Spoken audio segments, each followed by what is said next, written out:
program sponsored by Diago Finance. ನಮಸ್ಕಾರ ವೀಕ್ಷಕರೇ, ನೀವು ನೋಡ್ತಾ ಇದ್ದೀರಾ ವಿಶ್ವವಾಣಿ ಮನಿ. ನಾನು ಕೇಶವ್ ಪ್ರಸಾದ್. ವೀಕ್ಷಕರೇ, ಇವತ್ತಿನ ವಿಶೇಷ ಎಪಿಸೋಡ್ ನಾವು ಮತ್ತೊಂದು ವಿಶೇಷವಾದ ಟಾಪಿಕ್ನೊಂದಿಗೆ ಬಂದಿದ್ದೀವಿ. ಮುಖ್ಯವಾಗಿ ಹಣದ ಬಗ್ಗೆ ನಮ್ಮ ಹಿಂದಿನವರು ತಲತಲಾಂತರಗಳಿಂದ ಯಾವ ರೀತಿ ಯೋಚನೆ ಮಾಡ್ತಾ ಇದ್ರು ಮತ್ತು ಈಗಿನ ಜನರೇಷನ್ ಅವರು ಯಾವ ರೀತಿಯಾಗಿ ಹಣದ ಬಗ್ಗೆ ಯೋಚನೆ ಮಾಡ್ತಾ ಇದ್ದಾರೆ ಅನ್ನೋದ್ರ ಬಗ್ಗೆ ಸಾಕಷ್ಟು ಉಪಯುಕ್ತವಾದ ವಿಚಾರಗಳನ್ನು ಇವತ್ತಿನ ಎಪಿಸೋಡ್ ನಾವು ತಿಳ್ಕೊಳ್ಳೋಣ. ಯಾಕಂದರೆ ಇದು ಬಹಳ ಮುಖ್ಯ ಅಂತ ಅನಿಸ್ತಾ ಇದೆ. ಇತ್ತೀಚೆಗೆ ಹಣಕಾಸು ವಿಚಾರಗಳಿಗೆ ಸಂಬಂಧಪಟ್ಟ ಹಾಗೆ ಸಾಕಷ್ಟು ವ್ಯತ್ಯಾಸಗಳು ಕಂಡು ಬರ್ತಾ ಇದೆ. ಈ ಹಿಂದಿನವರು ಯಾವ ರೀತಿ ಆಲೋಚನೆ ಮಾಡ್ತಾಯಿದ್ರು ಅದಕ್ಕೆ ಕಂಪ್ಲೀಟಾಗಿ ತದ್ವಿರುದ್ಧವಾದಂಥ ಆಲೋಚನೆಗಳು ಇವತ್ತಿನ ಯುವ ಪೀಳಿಗೆಯಲ್ಲಿ ಕಂಡು ಬರ್ತಾ ಇದೆ ಮತ್ತು ಅದರ ಇಂಪ್ಯಾಕ್ಟ್ ಬಹಳ ದೊಡ್ಡದಾಗಿ ಕಾಡ್ತಾ ಇದೆ. ಸಾಮಾಜಿಕ ಪಿಡುಗಾಗಿ ಇದು ಬದಲಾಗಿರುವಂಥದ್ದು. ಸೊ ಹಾಗಾಗಿ ಯಾಕೆ ಈ ರೀತಿಯ ವ್ಯತ್ಯಾಸ ಉಂಟಾಗಿದೆ ಅನ್ನೋದ್ರ ಬಗ್ಗೆ ಇವತ್ತಿನ ಎಪಿಸೋಡ್ ನಾವು ಸಾಕಷ್ಟು ಉಪಯುಕ್ತವಾದಂತಹ ಒಳನೋಟಗಳನ್ನು ತಿಳ್ಕೊಳ್ಳೋಣ. ಇದಕ್ಕಾಗಿ ನಮ್ಮ ಜೊತೆ ಇವತ್ತು ರಿಸರ್ವ್ ಬ್ಯಾಂಕ್ ಆಫ್ ಇಂಡಿಯಾದ ನಿವೃತ್ತ ಜನರಲ್ ಮ್ಯಾನೇಜರ್ ಹಾಗೂ ಪಾಂಚಜನ್ಯ ಫೌಂಡೇಶನ್ ಟ್ರಸ್ಟಿ ಆಗಿರುವಂತಹ ಡಾಕ್ಟರ್ ವೆಂಕಟೇಶ್ ಆರ್ ವೇದಾಂತಿ ಅವರು ನಮ್ಮ ಜೊತೆ ಇದ್ದಾರೆ. ಬಂದ ಕಾರ್ಯಕ್ರಮಕ್ಕೆ ಅವರನ್ನ ವೆಲ್ಕಮ್ ಮಾಡೋಣ. ನಮಸ್ಕಾರ ವೆಂಕಟೇಶ್ ಸರ್. ನಮಸ್ತೆ. ಇವತ್ತಿನ ಟಾಪಿಕ್ ಭಾಳ ಇಂಟ್ರೆಸ್ಟಿಂಗ್ ಇದೆ ಅಂತ ಅನಿಸ್ತಾ ಇದೆ. ಯಾಕಂದರೆ ಒಂದು ಮನೋಧರ್ಮ ಅಂತ ಹೇಳ್ತಾರೆ. ಹಿಂದಿನವರ ಮನೋಧರ್ಮ ಮತ್ತು ಈಗಿನವರ ಒಂದು ಮನೋಧರ್ಮ, ಒಂದು ಯುಗ ಧರ್ಮ ಅಂತ ಇನ್ನೂ ದೊಡ್ಡದಿದೆ. ಬಟ್ ಮನೋಧರ್ಮ ಅದಕ್ಕೂ ಬಹಳ ಮುಖ್ಯವಾದಂತ ನನಗೆ ಅನಿಸುತ್ತೆ. ಯಾಕೆ ಈ ರೀತಿಯ ವ್ಯತ್ಯಾಸಗಳಾಗುತ್ತೆ ಅಂತ. ಈ ಹಿಂದೆಲ್ಲ ಬಹಳ ಆರಾಮಾಗಿ ಶಾಂತವಾಗಿ ಒಂದು ಈ ಏನು ಪುರುಷಾರ್ಥಗಳಂತ ಹೇಳ್ತಾರೆ, ಧರ್ಮ ಅರ್ಥ ಕಾಮ ಮೋಕ್ಷ ಅಂತ ಆ ಒಂದು ಸ್ಟೇಜ್ ಬೈ ಸ್ಟೇಜ್ ಭಾಳ ಅದನ್ನು ನಿರ್ವಹಣೆ ಮಾಡ್ಕೊಂಡು ಬರ್ತಾಯಿದ್ರು. ಆದರೆ ಈಗಿನ ಜನರೇಷನ್ ಆಲೋಚನೆ ವಿಧಾನವೇ ಭಾಳ ಚೇಂಜ್ ಆಗಿದೆ ಅಂತ ಅನಿಸುತ್ತೆ. 30 ವರ್ಷಕ್ಕೆಲ್ಲನೂ ಆಗಬೇಕು ಅವರಿಗೆ, ಪ್ರತಿಯೊಂದು ಕೂಡ ಜೀವನದಲ್ಲಿ ಸೆಟ್ಲ್ ಆಗಬೇಕು. ಮನೆ, ಕಾರು, ಕೋಟಿಗಟ್ಟಲೆ ಹಣ, ಎವ್ರಿಥಿಂಗ್ ಬೇಗ ಆಗಬೇಕು ಅನ್ನೋದೊಂದು ಅರ್ಜೆನ್ಸಿ. ಇದರಿಂದಾಗಿ ಸಾಕಷ್ಟು ತೊಂದರೆ ಆಗ್ತಾ ಇರೋದು ನಾವು ನೋಡ್ತಾ ಇದ್ದೀವಿ. ಯಾಕೆ ಈ ರೀತಿಯ ಒಂದು ಆಲೋಚನೆಯ ಒಂದು ಧಾಟಿಯಲ್ಲಿ ಈ ಒಂದು ಬಹಳ ಆತಂಕಕಾರಿಯಾದಂಥ ಬದಲಾವಣೆ ಕಂಡು ಬರ್ತಾ ಇದೆ. ಇನ್ನು ಕೆಲವರು ಹೇಳ್ತಾರೆ, ಇಲ್ಲ ಆ ಥರ ಒಂದು ಅಗ್ರೆಸಿವ್ನೆಸ್ ಇದ್ದರೆ ಒಳ್ಳೆಯದು, ಇಲ್ಲಂದ್ರೆ ತೊಂದರೆ ಆಗುತ್ತೆ ಅನ್ನುವಂಥವ್ರು ಇದ್ದಾರೆ, ಇಲ್ಲ ಅಂತಲ್ಲ. ಸೊ ಯಾಕೆ ಈ ರೀತಿಯ ಒಂದು ಗಲಿಬಿಲಿ ಗೊಂದಲ ಉಂಟಾಗಿದೆ ಅಂತ ಏನು, ಇದನ್ನು ನೀವು ಅರ್ಥಶಾಸ್ತ್ರಜ್ಞರಾಗಿ ನೀವು ಇದನ್ನು ಯಾವ ರೀತಿಯಲ್ಲಿ ವ್ಯಾಖ್ಯಾನ ಮಾಡ್ತೀರಿ ಅಂತ ನೋಡಿ ಕೇಶವ ಪ್ರಸಾದ್ ಅವರೇ, ನನ್ನ ಜ್ಞಾಪಕ ಇರೋಂಗೆ ಹಿಂದೆ ಎಲ್ಲನೂ ಏನು ಮಾಡ್ತಾಯಿದ್ರು ಅಂದರೆ, ಮನೆಗೆ ಒಬ್ಬರು ಯಾರೋ ದುಡಿತಾಯಿದ್ರು, 7-8 ಜನ ಇರೋರು, ಸೇವ್ ಮಾಡೋರು. ಪ್ರತಿಯೊಂದು ಏನಾರು ಸ್ಪೆಂಡ್ ಮಾಡ್ಬೇಕಾದ್ರೆ, ಎಕ್ಸ್ಪೆಂಡಿಚರ್ ಮಾಡ್ಬೇಕಾದ್ರೆ ತುಂಬ ಯೋಚನೆ ಮಾಡೋರು ಕರೆಕ್ಟ್ ಅಲ್ವಾ? ಒಂದೊಂದು ರೂಪಾಯಿ ಉಳಿಸಿ ಮಾಡೋದು. ನಂಗೆ ಜ್ಞಾಪಕ ಇದೆ, ನಮ್ಮ ತಂದೆ ಸಂಬಳ ಬರದ ತಕ್ಷಣ ಒಂದು ಕವರ್ಗಳು ಇಟ್ಕೊಂಡಿರೋದು. ಆ ಕವರೆಲ್ಲ ಹಾಕೋರು, ಇದು ಎಲೆಕ್ಟ್ರಿಸಿಟಿಗೆ, ಇದು ರೆಂಟ್ಗೆ, ಈ ಥರ ಅಂತ. ಸೊ ಈ ಥರ ಮಾಡ್ತಾ ಇದ್ದಿದ್ದು ಆ ಥರ ಇದರಲ್ಲೂ. ಸೊ ನಾವೆಲ್ಲ ಏನು ಮಾಡ್ತಾಯಿದ್ವಿ ಫಸ್ಟು, ಆಗಿನ ಕಾಲದಲ್ಲೆಲ್ಲ ನಾವು ನೋಡ್ತಾ ಇದ್ದಿದ್ದು ಸೇವ್ ಫಸ್ಟು, ಆಮೇಲೆ ಏನು ಉಳಿಯುತ್ತೋ ಆ ಸೇವ್ ಮಾಡೋದನ್ನು ಮುಂದೆ ಯಾತಕ್ಕೆ ಬೇಕು ಅನ್ನೋದನ್ನು ಆಗಲೇ ನಿರ್ಧಾರ ಮಾಡಿರೋರು. ಮಗಳು ಮದುವೆ ಆಗಬೇಕು, ಮನೆ ಕಟ್ಟಬೇಕು, ಈ ಥರ ಎಕ್ಸ್ಪೆಂಡಿಚರ್ ಇದೆ, ಸೊ ಇದು 18 ವರ್ಷಕ್ಕೆ ಬೇಕು, ಇದು 20 ವರ್ಷಕ್ಕೆ ಬೇಕು ಅಂತ ಅದಕ್ಕೆ ಮಾಡಿ, ಇಷ್ಟು ಗೋಲ್ಡ್ ತೊಗೋಬೇಕು, ಇಷ್ಟಿಷ್ಟು ತೊಗೋಬೇಕು ಅಂತ ಇಷ್ಟಿಷ್ಟು ಬೇಕು ಅನ್ನೋದು ಸೇವ್ ಮಾಡಿ ನಿರ್ಧಾರ ಮಾಡಿಬಿಟ್ಟಿರೋರು. ಆಮೇಲೆ ಉಳಿಯೋದಲ್ಲ, ಅದನ್ನು ಯಾವುದ್ಯಾವುದಕ್ಕೆ ಇಂಪಾರ್ಟೆಂಟು ಅನ್ನೋದು ನೋಡಿಕೊಂಡು ಸ್ಪೆಂಡ್ ಮಾಡ್ತಾಯಿದ್ರು. Correct. First save then spend. ಈಗ ಒಂದು ಸ್ವಲ್ಪ ಚೇಂಜ್ ಆಗಿದೆ, ಬದಲಾಗಿದೆ. ಈಗ ಸ್ಪೆಂಡ್ ಫಸ್ಟ್ ಆಗಿದೆ, ಸೇವ್ ಆಮೇಲೆ. Save if anything remains. Exactly. If do not remain, don't worry, credit card ಇದೆ. ಸೊ ಕ್ರೆಡಿಟ್ ಕಾರ್ಡ್ ಏನು, ನಾಳಿನ ಇನ್ಕಮ್ ಏನಿದೆ ಅದನ್ನು ಇವತ್ತೇ ಸ್ಪೆಂಡ್ ಮಾಡು. ಕರೆಕ್ಟ್. ಅದನ್ನು ಆಮೇಲೆ ರೀಪೇಮೆಂಟು ಉದ್ದವಾಗಿ ಮಾಡು. ಬಟ್ ಅದೇನು ಫ್ರೀಯಾಗಿ ಯಾರೂ ಕೊಡೋಲ್ಲ. ಯಾತಕ್ಕೆ ಅಂದರೆ ಅದ್ರ ಮೇಲೆ ಇಂಟ್ರೆಸ್ಟ್ ಇದೆ. ಒಂದೊಂದು ಎಸ್ಪೆಷಲಿ ಕ್ರೆಡಿಟ್ ಕಾರ್ಡ್ದು ಮಂತ್ಲಿ ಪೇಮೆಂಟ್, ಮಿನಿಮಮ್ ಪೇಮೆಂಟ್ ಮಾಡಿದ್ರೆ 2%, 2.5% ಪರ್ ಮಂತ್. ಅದು ನೀವು 5-6 ವರ್ಷ ಅಂದರೆ ನೀವು ಎಷ್ಟು ತೊಗೊಂಡಿರ್ತೀರೋ ಅದರ ಡಬ್ಬಲ್ಲು, ಅದಕ್ಕಿಂತ ಜಾಸ್ತಿ ಇಂಟ್ರೆಸ್ಟ್ ಹೋಗುತ್ತೆ. ಸಾಮಾನ್ಯವಾಗಿ ಏನಾಗುತ್ತೆ ಸರ್, ಈಗ ಪರ್ ಮಂತ್ 2% ಅಷ್ಟೇನಾ ಅಂತ, ಆ್ಯನ್ಯುವಲ್ 36% ಆಗುತ್ತೆ, ಯೋಚನೆ ಮಾಡಲ್ಲ ಅಲ್ವಾ? ಆಮೇಲೆ ಇನ್ನೂ ಒಂದು, ನಾಳಿನ ಇನ್ಕಮ್ಮು ಬರುತ್ತೆ ಅಂದ್ಕೊಂಡು ಇವತ್ತು ಸ್ಪೆಂಡ್ ಮಾಡ್ತೀಯ, ನಾಳೆ ಇನ್ಕಮ್ ಬರುತ್ತೆ ಅನ್ನೋ ಗ್ಯಾರಂಟಿ ಏನು? ಈಗ ನೀವು ನೋಡ್ತಾ ಇರೋಂಗೆ ಎಷ್ಟೋ ಸಾಫ್ಟ್ವೇರ್ ಕಂಪನಿಗಳು ಅದು ಇದರಲ್ಲೆಲ್ಲ ಜನಗಳನ್ನೆಲ್ಲ ಲೇ ಆಫ್ ಮಾಡ್ತಾ ಇದ್ದಾರೆ, ಕಿತ್ತಾಕ್ತಾ ಇದ್ದಾರೆ. ಸೊ ನಾಳೆನೇ ನನ್ನ ಇನ್ಕಮ್ಮೇ ಗ್ಯಾರಂಟಿ ಇಲ್ಲ, ಸಂಬಳನೇ ಗ್ಯಾರಂಟಿ ಇಲ್ಲ, ಯಾವ ಆಧಾರದ ಮೇಲೆ ಅದನ್ನು ನಂಬ್ಕೊಂಡು ಇವತ್ತು ನಾನು ಸ್ಪೆಂಡ್ ಮಾಡ್ಬೋದು. ಕರೆಕ್ಟ್. ಸೊ ಈಗ ಇನ್ಕಮ್ಮು ಇಲ್ಲ ಅಂತ ಆದರೆ ಜನ ಏನು ಮಾಡ್ತಾರಾಗ? ಕರೆಕ್ಟ್. ತಿರ್ಗಾ ಎಲ್ಲೋ EMI ಕಟ್ಟಬೇಕು. ಅವಾಗ ಏನು ಮಾಡ್ತಾರೆ? ಈಗ ಡೆಟ್ ಮೊದಲು ಹಿಂದಿನ ಕಾಲದಲ್ಲಿ ಸಾಲ ಸಿಗೋದು ತುಂಬ ಕಷ್ಟ ಆಗೋದು, ಸಾಲ ಸಿಗ್ತಾನೆ ಇರಲಿಲ್ಲ. ಆದರೆ ಈಗ ಸಾಲ ಸಿಗೋ ಸೌಲಭ್ಯಗಳು ತುಂಬ ಇದೆ. ನೀವು ಬೇಡ ಅಂದ್ರೂ ಮನೆಗೆ ಬಂದು ಸಾಲ ಕೊಡ್ತಾರೆ. ಕರೆಕ್ಟ್. ಸೊ ಈ ಫಿನ್ಟೆಕ್ ಕಂಪನೀಸ್ಗಳು ಬಂದಿದೆ, ಬೇರೆ ಬ್ಯಾಂಕ್ಗಳು, ಸ್ಮಾಲ್ ಬ್ಯಾಂಕ್ಗಳು, ಬೇಕಾದಷ್ಟು ಜನ ಸಾಲಗಳು ಕೊಡ್ತಾರೆ. ಸೊ ಇವತ್ತಿನ ಬೀಸೋ ದೊಣ್ಣೆ ತಪ್ಪಿದ್ರೆ 100 ವರ್ಷ ಆಯಸ್ಸು ಅಂತಾರಲ್ಲ, ಹಾಗೆ ಇವತ್ತು EMI ಕಟ್ಬಿಡೋಣಪ್ಪ ಪ್ರಾಬ್ಲಮ್ಮು, ಸೊ ಇನ್ನೊಂದು ಕಡೆ ಸಾಲ ತಗೋ. ಅದು ಬಂದಾಗ ಅಲ್ಲಿಲ್ವಾ, ಇನ್ನೊಂದು ಕಡೆ ಸಾಲ ತಗೋ. ಒಂದು ಸಾಲಕ್ಕೆ ಇನ್ನೊಂದು ಸಾಲ ಹೋಗ್ತಾ ಇರುತ್ತೆ. ಅದು ಏನೂ ಆಗದೆ ಇದ್ದಾಗ ನಾನು ಎಷ್ಟೋ ಕಡೆ ನೋಡಿದ್ದೀನಿ, ಮನೆಗಳಲ್ಲಿ ಗೋಲ್ಡನ್ ಮಾರೋ ಸ್ಥಿತಿ ಬಂದಿದೆ, ವೆಹಿಕಲ್ ಮಾರ್ತಾರೆ, ಮನೆಗಳನ್ನ ಅಡವಿಗಳು ಹರಾಜುಗಳಿಗೆ ಬರುತ್ತೆ, ಈ ಥರ ಕಲ್ತ್ಕೋತಾ ಇದ್ದಾರೆ. ಸೊ ಮುಖ್ಯವಾಗಿ ಇದು ಯಾತಕ್ಕೆ ಮುಂದಿನ ಪೀಳಿಗೆಗೆ, ಯಾತಕ್ಕೆ ಈಗಿನ ಪೀಳಿಗೆಗೆ ಬರ್ತಾ ಇದೆ ಅಂದರೆ ಮೆನಿ ರೀಸನ್ಸ್ ಆರ್ ದೇರ್. ಈಗ ಕಷ್ಟ ಅನ್ನೋದು ಏನೋ ಅವ್ರಿಗೆ ಗೊತ್ತಿಲ್ಲ. ಯಾಕೆಂದರೆ ನಾವು ನಮ್ಮ ತಂದೆ ತಾಯಿಯವ್ರನ್ನೆಲ್ಲ ನೋಡಿದ್ವಿ, ಅವ್ರು ಕಷ್ಟಪಟ್ಟು ಉಳಿಸಿ ಎಲ್ಲ ಮಾಡಿದ್ವಿ. ನಮ್ಮ ಜನಾಂಗ ನಾವು ನೋಡಿದಾಗ ನಮಗೆ ಸ್ಟೇಬಲ್ ಜಾಬ್ ಇತ್ತು. ಸೊ ಒಂದು ಮನೆ ತೊಗೊಂಡ್ರೆ ಫಸ್ಟು ಅದರದ್ದು EMI ಕಟ್ಟೋದು, ಒಂದು ಕಾರ್ ತೊಗೋಬೇಕು ಅಂದರೆ ಅದನ್ನು ತೊಗೊಂಡು ಅದು ಮುಗಿಸಿದ ಮೇಲೆ ಇನ್ನೊಂದು ತೊಗೊಳ್ಳೋದು, ಆ ಥರ EMI ಜೀವನ ನಡೆಸಿದ್ವಿ ನಾವು ನಮ್ಮ ಜನಾಂಗ. ಈಗ ಎಲ್ಲನೂ ಇದೆ, ಮನೆಯಲ್ಲಿ ಮನೆ ಇದೆ, ಕಾರ್ ಇದೆ, 2-3 ವೆಹಿಕಲ್ಸ್ ಇದೆ, ನೆಕ್ಸ್ಟ್ ಏನು ಬೇಕು? ಸೊ ಈಗ ಏನಾಗ್ತಾ ಇದೆ ಅಂದರೆ social pressure, comparison, correct, FOMO ಅಂತಾರಲ್ಲ, ಫಿಯರ್ ಆಫ್ ಮಿಸ್ಸಿಂಗ್ ಔಟ್.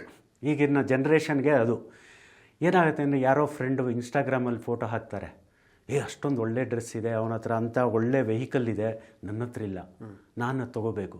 ಹೆಂಗೆ ತೊಗೊಳ್ಳೋದು? ಹೋಗಿ ಸಾಲ ತಗೋ. Correct. Fear of missing out. ಆಮೇಲೆ ಈ ದಿಕಾವ್ ಅಂತಾರಲ್ಲ ಹಿಂದಿನಲ್ಲಿ, ಅಂದರೆ ತೋರಿಸ್ಬೇಕು ನಾನು ಎಷ್ಟು ಇದು ಅಂತ. ಇದಕ್ಕೆ ಒಂದು ಇಂಪಾರ್ಟೆಂಟ್ ಸೈಕಾಲಜಿ ಆಫ್ ಮನಿ ಅಂತ ಒಂದು ಬುಕ್ ಇದೆ, ತುಂಬ ಚೆನ್ನಾಗಿದೆ, ಓದಿಬೋದು, ಎಲ್ಲರೂ ಓದಬೇಕಾದ ಬುಕ್ ಅದು. ಅದರಲ್ಲಿ ಅವನು ಆತ ಚೆನ್ನಾಗಿ ಪ್ರಿಸ್ಕ್ರೈಬ್ ಮಾಡ್ತಾನೆ. There is a difference between rich man and wealthy man. ಅವನು 2 ಎಕ್ಸಾಂಪಲ್ ಕೊಡ್ತಾನೆ. ಸಪೋಸ್ ಒಬ್ಬ ಲ್ಯಾಂಬೋರ್ಗಿನಿ ಕಾರಿದೆ, ಇನ್ನೊಬ್ಬದ ಹತ್ರ ಆರ್ಡಿನರಿ ಕಾರಿದೆ, ಯಾರು ರಿಚ್ಚು ಅಂತಾನೆ.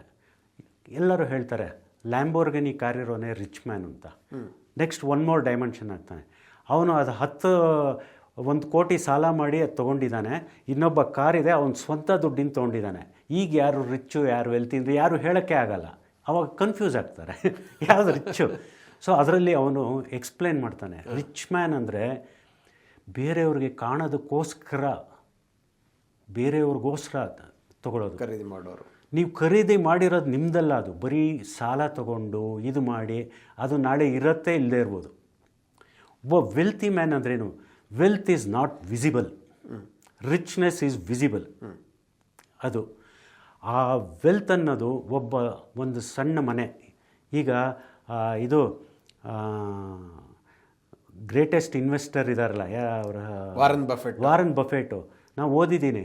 ಈಗ ಕೂಡ ಬಿಲಿಯನ್ಸ್ ಆಫ್ ಡಾಲರ್ಸ್ ಇದೆ, ಇನ್ನೂ 2 ರೂಮ್ ಫ್ಲ್ಯಾಟಲ್ಲಿ ಇದ್ದಾರಂತೆ, ಹಳೆ ಕಾರೇ ಓಡಿಸ್ತಾರಂತೆ.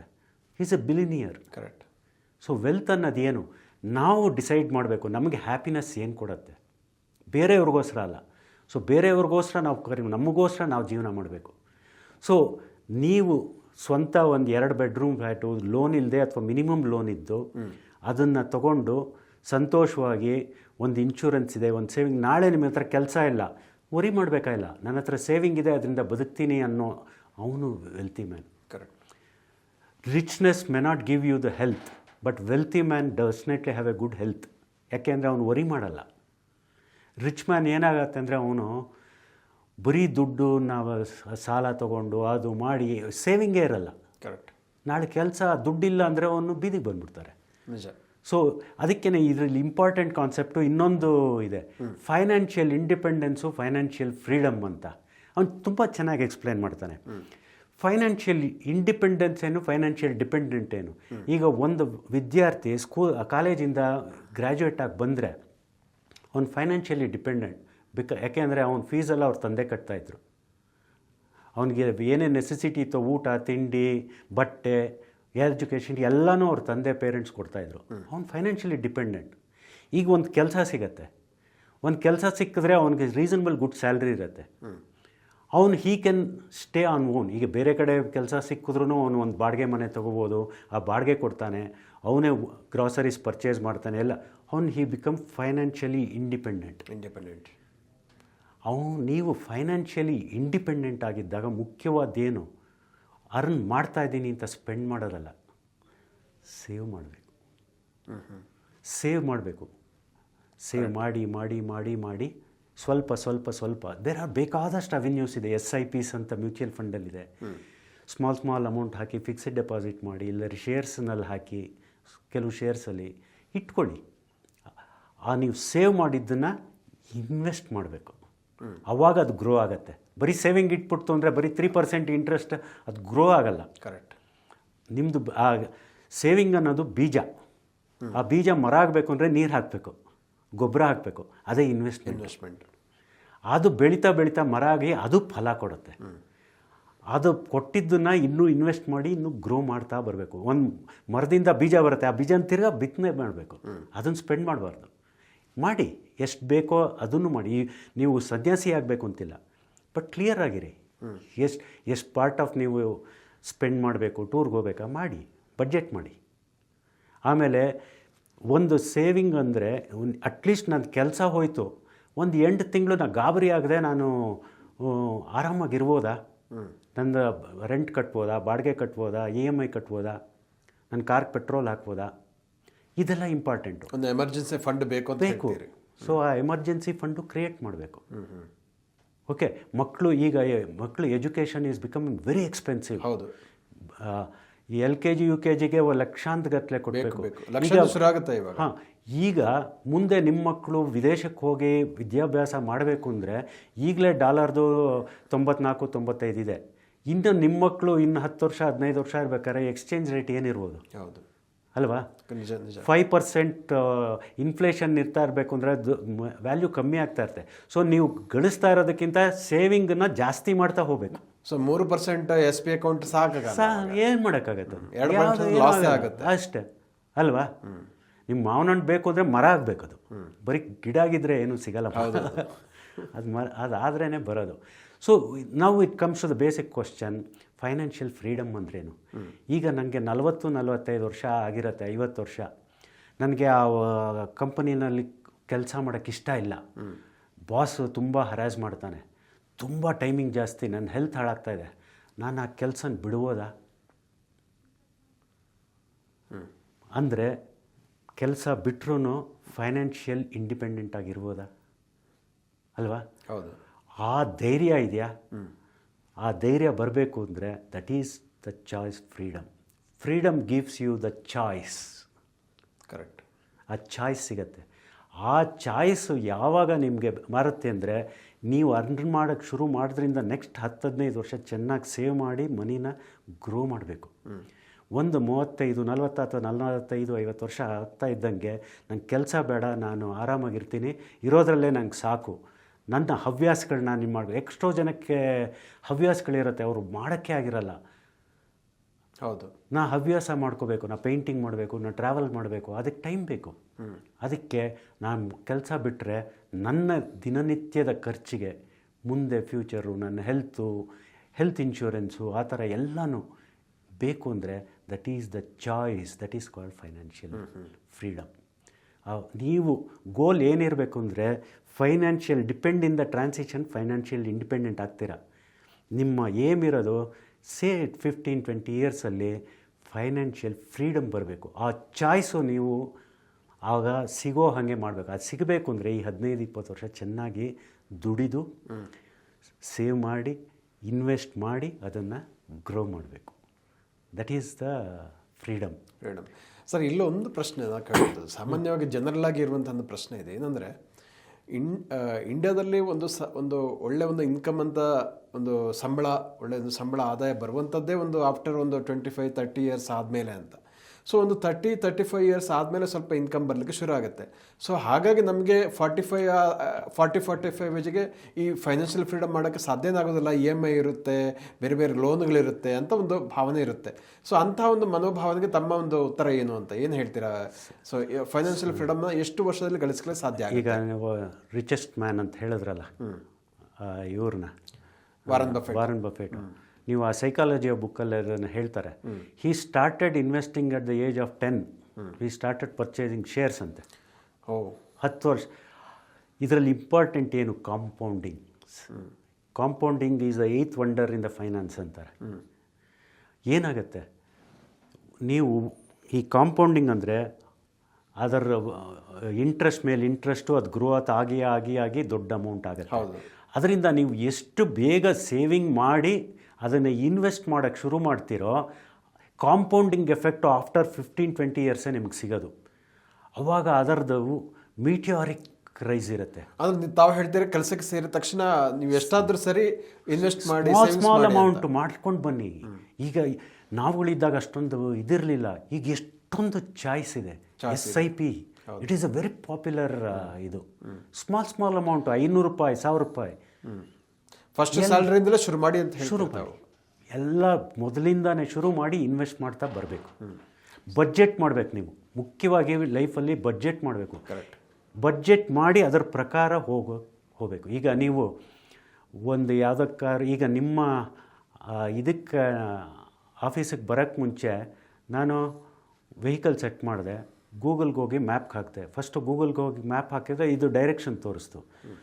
ಫಸ್ಟು ಡೈರೆಕ್ಷನ್ ತೋರ್ಸೋಕ್ಕೆ ನೀವು ಸ್ಟೆಪ್ಸ್ ತೊಗೋಬೇಕಲ್ವ. Budgeting is a first step. ಏನೇನಕ್ಕೆ ಬೇಕು, ಲಾಂಗ್ ಟರ್ಮ್ ಏನಿದೆ, ಶಾರ್ಟ್ ಟರ್ಮ್ ಏನು. Medical emergency is very expensive. ನೀವು ಮೆಡಿಕಲ್ ಇನ್ಶೂರೆನ್ಸ್ ಇಲ್ಲ ಅಂದರೆ ನೀವು ಒಂದು 5-6 ವರ್ಷದ ಕಿತ್ಕೊಂಡು ಹೊಟ್ಟೋಗುತ್ತೆ. ಮನೇಲಿ ಯಾರು 2-3 ಜನಕ್ಕೆ ಹುಷಾರಿಲ್ಲ ಅಂದರೆ ಇದಾಗೋಗುತ್ತೆ, ಫ್ಯಾಮಿಲಿ ಎಕನಾಮಿಕ್ ಕಲಾಪ್ಸ್ ರೂಯಿನ್ ಆಗೋಗ್ಬಿಡ್ತಾರೆ. ಸೊ ಅದಕ್ಕೆ ಮೆಡಿಕಲ್ಗೆ ಇಟ್ಕೊಳ್ಬೇಕು, ಎಮರ್ಜೆನ್ಸಿ ಫಂಡ್ ಇರಬೇಕು, ಟ್ರಾವೆಲ್ಗೆ ಇಟ್ಕೋಬೇಕು, ಮಕ್ಕಳು ಎಜುಕೇಷನ್ಗೆ ಇಡಬೇಕು. ಅದನ್ನು ಇನ್ವೆಸ್ಟ್ಮೆಂಟ್ ಜಾಸ್ತಿ ಮಾಡ್ತಾ ಬರಬೇಕು. ಯಾಕೆಂದರೆ ನಾಳೆ ಮಕ್ಕಳುಗಳು MS ಮಾಡ್ತಾರೆ, 2-3 ಡಿಗ್ರಿ ಮಾಡ್ತಾರೆ, ಬೇರೆ ಯೂನಿವರ್ಸಿಟಿಗೆ ಹೋಗ್ತಾರೆ, ಮದುವೆ ಆಗಬೇಕು. ಎಲ್ಲ ಇನ್ಫ್ಲೇಷನ್ ಅಟ್ ನಾರ್ಮಲ್ 5% ಅಂದರೆ ಮನಿ ಪವರ್ ಕಮ್ಮಿ ಆಗ್ತಾ ಹೋಗುತ್ತೆ. ಸೊ ನೀವು ಎಷ್ಟು ಸೇವ್ ಮಾಡ್ತೀರಾ, ಅದೆಷ್ಟು ಇನ್ವೆಸ್ಟ್ ಮಾಡ್ತೀರಾ, ಎಷ್ಟು ಗ್ರೋ ಮಾಡ್ತೀರಾ, ಅದ್ರ ಮೇಲೆ ನಿಮ್ಮ ಫೈನಾನ್ಷಿಯಲ್ ಫ್ರೀಡಮ್ ಅಚೀವ್ ಮಾಡೋಕ್ಕೆ ಆಗತ್ತೆ. ಸರ್, ಇವಾಗ ಏನಾಗುತ್ತೆ ಅಂದರೆ ಈ ಈಸಿ ಮನಿ ಅಥವಾ ಈಸಿ ಲೋನ್ ಇದು ತುಂಬ ಪಾಪ್ಯುಲರ್ ಆಗ್ತಾ ಇದೆ. ಬಹಳ ಕ್ವಿಕ್ಕಾಗಿ ಸಾಲ ಸಿಗುತ್ತೆ. ಸೊ ಇದರಿಂದ ನಮ್ಮ ಯುವಜನತೆಯಲ್ಲಿ ಜಾಸ್ತಿ ಸ್ಪೆಂಡ್ ಮಾಡಬೇಕು ಅನ್ನೋ ಒಂದು ಕನ್ಸ್ಯೂಮರಿಸಮ್ ಪ್ರವೃತ್ತಿ ಜಾಸ್ತಿ ಆಗ್ತಾ ಇರೋದು ನಾವು ನೋಡ್ತಾ ಇದ್ದೀವಿ. ಸೊ ಇದು ಒಳ್ಳೆಯದ ಕೆಟ್ಟದ, ಇದರ ಸಾಧಕ ಬಾಧಕ ಏನು ಅಂತ ಹೇಳ್ತೀರಾ? ಈಗ ರೀಸೆಂಟಾಗಿ ಅದಕ್ಕೆ ವ್ಯಾನಿಟಿ ಇನ್ಫ್ಲೇಷನ್ ಅಂತ ಹೆಸರು ಕೊಟ್ಟಿದ್ದಾರೆ. ವ್ಯಾನಿಟಿ ಇನ್ಫ್ಲೇಷನ್ ಯಾಕೆ ಅಂದರೆ ಅದು ನಮ್ಗೆ ನೆಸೆಸಿಟಿ ಇಲ್ಲ, but just to show off. We acquire, see, we buy the things which do not require us. We buy the things which will never be used very often. ಸುಮ್ಮನೆ keep on buying. ಈಗ ನೀವು ಒಂದು ಮಾಲ್ಗೆ ಹೋಗ್ತೀರಾ, ನಿಮಗೆ ದಿನನಿತ್ಯ ಏನು ಬೇಕಪ್ಪ, groceries ಬೇಕು, ವೆಜಿಟೇಬಲ್ಸ್ ಬೇಕು. ಅವನು ಅದು ಕೊನೆಯಲ್ಲಿ ಇಟ್ಟಿರ್ತಾನೆ. ನೀವು ಮುಂಚೆ ಇಟ್ಟಿದ್ರೆ ಅದನ್ನು ತೊಗೊಂಡು ಹೊರಟ್ಬಿಡ್ತೀವಿ. ಅವ್ನು ಬೇಡದೇ ಇರೋದನ್ನೆಲ್ಲ ಉದ್ದಕ್ಕಿಟ್ಟಿರ್ತಾರೆ. ಯಾತಕ್ಕೆ ಅಂದರೆ ಅಟ್ರಾಕ್ಟ್ ಮಾಡ್ತಾರೆ. ಇಂಪಲ್ಸಿವ್ ಬೈಯಿಂಗ್ ಅಂತಾರೆ ಸೈಕಾಲಜಿಲಿ. ಇಂಪಲ್ಸಿವ್ ಬೈಯಿಂಗ್ ಅದು ಮಾರ್ಕೆಟಿಂಗ್ ಟೆಕ್ನಿಕ್, ಬಿಹೇವಿಯರಲ್ ಎಕನಾಮಿಕ್ಸಲ್ಲಿ ಬರುತ್ತೆ. ಸೊ ಅದಕ್ಕೇ ಇದರಲ್ಲಿ ಅನದರ್ ಇಂಪಾರ್ಟೆಂಟ್ ಸೈಕಾಲಜಿಲಿ ಹೇಳೋದು ಈ ಇದು ಪರ್ಸನಾಲಿಟಿ, ಬಿಹೇವಿಯರ್ ಆ್ಯಂಡ್ ಕ್ಯಾರೆಕ್ಟರ್ ಅಂತಾರೆ. ಪರ್ಸನಾಲಿಟಿ ಅಂದ್ರೇನು? ವಾಟ್ ಯು ಆರ್, ವಾಟ್ ಬೇರೆಯವ್ರಿಗೆ ಹೆಂಗೆ ಕಾಣಿಸ್ತೀರಾ ಅದು. ಕೇಶವ್ ಪ್ರಸಾದ್ ಟಿಪ್ ಟಾಪಾಗಿ ಡ್ರೆಸ್ ಮಾಡ್ತಾರೆ, ಒಳ್ಳೆ ಬೇರೆಯವ್ರು ಹೆಂಗೆ ಕಾಣುತ್ತೆ. ಬಿಹೇವಿಯರ್ ಏನಂದರು, ಅದು ಥಿಯರಿ ಥರ. ನೀವು ಹೆಂಗೆ ಆ್ಯಕ್ಟ್ ಮಾಡ್ತೀರಾ. ನೀವು ಯಾರು ನಿಮ್ಮ ಕೆಲಸಗಾರರು ಇರ್ತಾರೆ, ನೀವೇನೋ ತಪ್ಪು ಮಾಡಿದ್ರೆ ತಕ್ಷಣ ಬೈದರೆ they will have a opinion on ನೀವು. ಅವ್ರು ತುಂಬ ಸಿಡಿಕ್ರಪ್ಪ, ಅವರು ಇದು ಬೇಡ. ಇಂಪಲ್ಸ್ ಬಿಹೇವಿಯರ್ ಇರ್ತಾರೆ. ಇದರಲ್ಲೂ ಆಗುತ್ತೆ. ನೀವು ಮಾಲಲ್ಲಿ ಹೋಗ್ತಾ ಇರ್ತೀರಾ, ನಿಮಗೆ ಬೇಡ, ಅದು ಯಾವುದೋ ಒಂದು ಅಟ್ರಾಕ್ಟ್ ಆಗಿರುತ್ತೆ, ಅದನ್ನು ತೊಗೋತೀರಾ. That is behaviour. ನಿಮ್ಮ ಬಿಹೇವಿಯರ್ ಇತ್ತಂದರೆ it will spoil your financial discipline. Correct. Character is important ಆಗಿ. It's aggregation of all the how you behave. Character ಏನೆಂದರೆ, ಒಂದು ಎಕ್ಸಾಂಪಲ್ ಹೇಳುವ ಅಂದರೆ, what you do when nobody is watching you.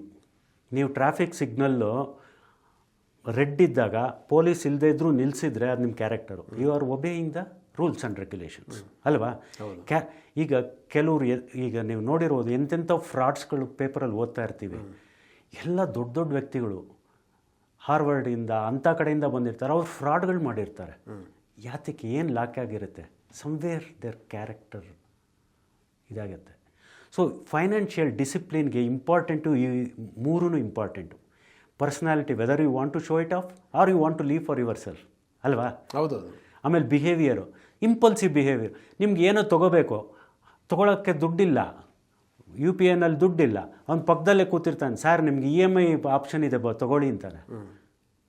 So easy availability of ಈ platform, ಅವ್ನು ನೀವು ತೊಗೋತ್ಲಿಂದ ನೀವು ತೊಗೊಳ್ಳಿ ಅಂತಲ್ಲ, ಬಕ್ರ ಮಾಡೋಕ್ಕೆ ಕಾಯ್ತಾ ಇರ್ತಾರೆ. ಸೊ ಅದಕ್ಕೆ ಯಾತಕ್ಕೆ ನಾವು ಇದಾಗಬೇಕು ಅಲ್ವಾ. ನಿಮ್ಗೆ ಒಂದು ಸ್ಮಾಲ್ ಎಕ್ಸಾಂಪಲ್ ಹೇಳ್ಬಿಡ್ತೀನಿ. ನಾನು ಒಂದು ದಿವಸ ಇದು ನಮ್ಮನೆ ಹತ್ರ ಒಂದು ಬೇಕ್ರಿ ಇದೆ, ಅಲ್ಲಿ ಹೋಗ್ತಾ ಇದ್ದೆ. ಒಬ್ಬರು ವಯಸ್ಸಾದವರು ಒಂದು ನಾಯಿಗೆ ಒಂದು ಇದಕ್ಕೆ ಕೊಡ್ತಾಯಿದ್ರು ಬಿಸ್ಕೆಟು. ಅದು ಎಷ್ಟು ಹಾಕಿದ್ರು ಅದು ತಿಂತಾ ಇರಲಿಲ್ಲ. ಅದು ಏನೇನೋ ಕಜೋಲ್ ಮಾಡ್ತಾಯಿದ್ರು, ಅದು ಏನು ಮಾಡಿದ್ರು ತಿಂತಾ ಇರಲಿಲ್ಲ. ಅದು ಅವರು ಬೇಜಾರ್ಕೊಂಡ್ರು, ಇದು ಕೊಬ್ಬು ಈ ನಾಯಿಗೆ ಅಂದ್ಬಿಟ್ಟು ಬಿಸಾಕಿದ್ರು. ಆಮೇಲೆ ನಾನು ಬೇಕ್ರಿ ಅವ್ನು ಕೇಳಿದೆ, ಯಾಕೆ ಇದು ಏನು ತಿಂತಲ್ಲ? ಸರ್ 15 ನಿಮಿಷಕ್ಕೆ ಮುಂಚೆ ಯಾರೋ ಬಂದು ಒಂದು ಟೈಗರ್ ಬಿಸ್ಕೆಟ್ ಒಂದು ಪ್ಯಾಕೆಟ್ ಹಾಕಿ ಹೋಗಿದ್ದಾರೆ ಸರ್, ಅದು ಹೊಟ್ಟೆ ತುಂಬಿದೆ, ಅದು ಹೊಟ್ಟೆ ತುಂಬ ಮೇಲೆ ಅದು ಒಂದು ಇದನ್ನು ಮುಟ್ಟಲ್ಲ ಸರ್, ನೆಕ್ಸ್ಟ್ ಹಶ್ವಾದಾಗೆ ತೊಗೊಳೋದು. ಅಂದರೆ ನಾಯಿಗಿರೋ ವಿವೇಕ ನಮಗಿಲ್ವಲ್ಲ. ಇಲ್ಲ ಅಂತ ನಮ್ಗೆ ಬೇಕಾದ ಅದು ಬಯಾಲಜಿಕಲ್ ನೀಡ್ಗೋಸ್ಕರ ತೊಗೊಳೋದು. ನಾವು ಕನ್ಸ್ಯೂಮು ಹಂಗೆ ಅಲ್ವಾ ಸರ್. ಬೇಕೋ ಬೇಡವೋ, IPL ಮ್ಯಾಚ್ ನೋಡ್ತಾ ಇರ್ತೀವಿ, ಅದು ನೋಡೋಕ್ಕೋಸ್ಕರ ಚೂರ್ಮುರಿ ಏನಾದ್ರು ತಿಂತಾ ಇರ್ತೀವಿ, ಅದು ಬೇಕಾಗಿಲ್ಲ, ಎಂಜಾಯ್ ಮಾಡೋಕ್ಕೆ ತಿಂತೀವಿ. ಅದೇ ಥರ ಫೈನಾನ್ಸಲ್ಲೂ ಅಷ್ಟೇ, ಖರ್ಚು ಕೂಡ ಅದೇ ರೀತಿ ಮಾಡಿದ್ರೆ ಕಷ್ಟ ಆಗುತ್ತೆ ಅಂತ ಹೇಳಿ. ಯಾವುದು necessity, so want and need, ಆ ವ್ಯತ್ಯಾಸ ಅರ್ಥ ಮಾಡ್ಕೊ. ನೀಡ್, ಗ್ರಾಸರೀಸ್ ನೀಡು, ಬಟ್ಟೆ ನೀಡು, ವೆಜಿಟಬಲ್ಸ್ ನೀಡು, ಅದಿಲ್ಲದೆ ಆಗಲ್ಲ ಸರ್. ವಾಂಟ್ ಡಿಸೈರಬಲ್ ಸರ್, ಅದು ಇಲ್ಲದಿದ್ರೂ ಆಗತ್ತೆ. ಅದನ್ನು ನೀಡ್ಸ್ ಅಂದ್ರೆ ಅಂದ್ಕೊಂಡ್ರೆ ಕಷ್ಟ. ಈಗ ಜನಾಂಗದಲ್ಲಿ ಏನಾಗ್ತಾ ಇದೆ, wanted and desires are becoming needs ಆಗಿದೆ. ಎಕ್ಸಾಕ್ಟ್ಲಿ. ಸೊ ಅದರಿಂದ ಫೈನಾನ್ಷಿಯಲ್ ಡಿಸಿಪ್ಲಿನ್ ಹೋಗಿ ಜನ, ಎಸ್ಪೆಷಲಿ ಈ ಯುವ ಜನಾಂಗದವರು ಕಷ್ಟದಲ್ಲಿ ಸಿಕ್ಕಾಕೋತಾ ಇದ್ದಾರೆ. ಅನ್ನೆಸರಿ ಸ್ಲಾಲ್ಗಳು ಮಾಡೋದು, ಬೇಡದೇ ಇರೋದು. ಈ social platforms are also adding to the platform. Instagram ಅದು ಇದರಲ್ಲೆಲ್ಲ ಅವರು ಕಂಪೇರ್ ಮಾಡ್ಕೋತಾರೆ. ನಿಜ, ಕಂಪ್ಯಾರಿಟಿವ್, ಇದರಿಂದ ಇದಾಗ್ತದೆ. ಸೊ ಸಾಲ ಅದರಲ್ಲೇ ಹೇಳೋದು, ಪ್ರೊಡಕ್ಟಿವ್ ಡೆಟ್, ಅನ್ಪ್ರೊಡಕ್ಟಿವ್ ಡೆಟ್. ನೀವು ಎಜುಕೇಷನಲ್ ಲೋನ್ ಪ್ರೊಡಕ್ಟಿವ್ ಡೆಟ್, ಮನೆ ಸಾಲ ತೋತೀರಾ, ಪ್ರೊಡಕ್ಟಿವ್ ಡೆಟ್, ಅದೆಲ್ಲ ಓಕೆ, ಅದು ಓಕೆ. ಯಾಕೆಂದರೆ ಅದರಿಂದ ರಿಟರ್ನ್ಸ್ ಇದೆ ಸರ್, ಕರೆಕ್ಟ್, ಯೂಸ್ಫುಲ್ನೆಸ್ ಇದೆ. ನೀವು ತೊಗೊಂಡು ಯಾವುದೋ ಒಂದು ಬೇಡದೇ ಇರೋ ಈಗ ಇನ್ನೊಂದು ಓದಿದೆ ನ್ಯೂಸ್ ಐಟಮು, ಇಂಡಿಯಾದಲ್ಲಿ ಈ ಐಫೋನು 60% EMI ಅಂತೆ. Most of the people are from they cannot afford ಅಂಥವ್ರುಗಳು EMIಲಿ ತೊಗೋತಾರೆ. ಯಾತಕ್ಕೆ ಬೇಕು ಸರ್? 50, 60, 70 ಸಾವಿರಗಳು ಕೊಟ್ಟು ತೊಗೊಳೋದು ಸಿಂಪಲ್ಲಾಗಿರೋದು ಟೆಲಿಫೋನ್ ಆಯ್ತು. ಸೊ ಅದೇನಾಗುತ್ತೆ ಅಂದರೆ ಕಂಪ್ಯಾರಿಸನ್ ಮಾಡ್ಕೋತಾರೆ, ಅವ್ರ ಹತ್ರ ಐಫೋನ್ ಇದೆ, ನನ್ನಿಲ್ಲದರೆ ಸ್ಟೇಟಸ್ ಸಿಂಬಲ್ಲು ಇದಾಗತ್ತೆ ಅಂತ. ಅದರಿಂದ ಈ ನೀವು ಹೇಳಿದ ಕ್ವಶನ್ ನೀವು ಹೇಳಿದ್ರೆ, ಈಸಿ ಸಾಲ is also tempting the people to forget the financial discipline. ಅಲ್ಲ, ಅದು ಒಂದು ನಿಜ, ಒಂದು ಹೋಲಿಕೆ ಮಾಡುವಂಥದ್ದು. ಎರಡನೇದಾಗಿ ಮುಖ್ಯವಾಗಿ ನನಗೆ ಅನಿಸುವಂಥದ್ದು, ಈ ವಿಸಿಬಲ್ ವೆಲ್ತ್ ಯಾವುದು, ಇನ್ವಿಸಿಬಲ್ ವೆಲ್ತ್ ಯಾವುದನ್ನು ಆ ವ್ಯತ್ಯಾಸ ಕರೆಕ್ಟಾಗಿ ಗೊತ್ತಾಗಬೇಕು ಅಂತ. ಅದು ಗೊತ್ತಾಗ್ಬಿಟ್ರೆ ಇದು ಮಿಕ್ಕಿದೆಲ್ಲ ಸರಿಯಾಗುತ್ತೆ ಅಂತ ಅನ್ಸುತ್ತೆ. ಏನು ಹೇಳ್ತೀರಿ ಅಂತ? Correct. Wealth gives you freedom of mind, freedom of choice, exactly, good health, everything. If you try to live for yourself, if you try to live for others, you will be in trouble. Exactly. ನಿಜಕ್ಕೂ ಕೂಡ ಇದೊಂದು I opener session ಅಂತಲೇ ಹೇಳಬೇಕು. ಯಾಕಂದರೆ ಈಗಿನ ನೀವೇ ಹೇಳಿದ್ರಿ ಎಷ್ಟೊಂದು ಆಕರ್ಷಣೆಗಳು ಇದೆ. ಒಂದು ಶಾಪಿಂಗ್ ಮಾಲಿಗೆ ಹೋದರೆ ಕೂಡ ಅಲ್ಲಿ ಯಾವ ರೀತಿ ಅದು ಅವರ ಮಾರ್ಕೆಟ್ ಸ್ಟ್ರಾಟಜಿ, ಬಟ್ ನಾವು ಯಾವ ರೀತಿ ಬಕ್ರ ಆಗುವ ಚಾನ್ಸಸ್, ಅಪಾಯ, ರಿಸ್ಕ್ ಇರುತ್ತೆ ಅನ್ನೋದ್ರೆ ಭಾಳ ಅದ್ಭುತವಾಗಿ ಹೇಳಿದ್ರೆ. ಜೊತೆಗೆ ಈ ವಿಸಿಬಲ್ ಇನ್ವಿಸಿಬಲ್ ವೆಲ್ತ್ ಬಗ್ಗೆ ಇರ್ಬೋದು, ಬಿಹೇವಿಯರಲ್ ಇಕನಾಮಿಕ್ ಎಕ್ಸ್ಪೆಂಡಿಚರ್ ಪ್ಯಾಟರ್ನ್ ಬಗ್ಗೆ ಇರ್ಬೋದು, ಭಾಳ ಅದ್ಭುತವಾಗಿ ನಮ್ಮ ವೀಕ್ಷಕರಿಗೆ ತಿಳಿಸ್ಕೊಟ್ಟಿದ್ರೆ. ಹಿಂದಿನ ತಲೆಮಾರಿನವರು ಯಾವ ರೀತಿ ಯೋಚನೆ ಮಾಡ್ತಾರೆ ಮತ್ತು ಈಗಿನ ಜನ್ರೇಷನ್ನವರು ಯಾವ ರೀತಿಯ ಆಲೋಚನೆ ಮಾಡ್ತಾ ಇದ್ದಾರೆ ಮತ್ತು ಅದರಿಂದ ಉಂಟಾಗುವಂಥ ಸಾಧಕ ಬಾಧಕಗಳ ಬಗ್ಗೆ ಬಹಳ ಅದ್ಭುತವಾಗಿ ವಿವರಿಸಿದ್ದೀರಾ. ಅದಕ್ಕಾಗಿ ಧನ್ಯವಾದಗಳು. ನಮಸ್ಕಾರ ವೀಕ್ಷಕರೇ, ಇಂತಹ ಮತ್ತಷ್ಟು ಉಪಯುಕ್ತ ವಿಡಿಯೋಗಳಿಗೆ ವಿಶ್ವವಾಣಿ ಮನಿ ಯೂಟ್ಯೂಬ್ ಚಾನಲನ್ನು ವೀಕ್ಷಿಸಿ ಮತ್ತು ಸಬ್ಸ್ಕ್ರೈಬ್ ಮಾಡಿ. ಜೊತೆಗೆ ನಿಮ್ಮ ಕಮೆಂಟ್ಗಳನ್ನು ಕಮೆಂಟ್ ಬಾಕ್ಸ್ನಲ್ಲಿ ತಿಳಿಸಿ. ಈ ಥರ ನಿಮಗೆ ಯಾವುದಾದ್ರೂ ವಿಚಾರದ ಬಗ್ಗೆ ತಿಳಿಬೇಕು ಅಂತ ಇದ್ದರೆ ದಯವಿಟ್ಟು ಕಮೆಂಟ್ ಮಾಡಿ ಅಂತ ಕೇಳ್ತಾ ಇದ್ದೀನಿ. ವಂದನೆಗಳು.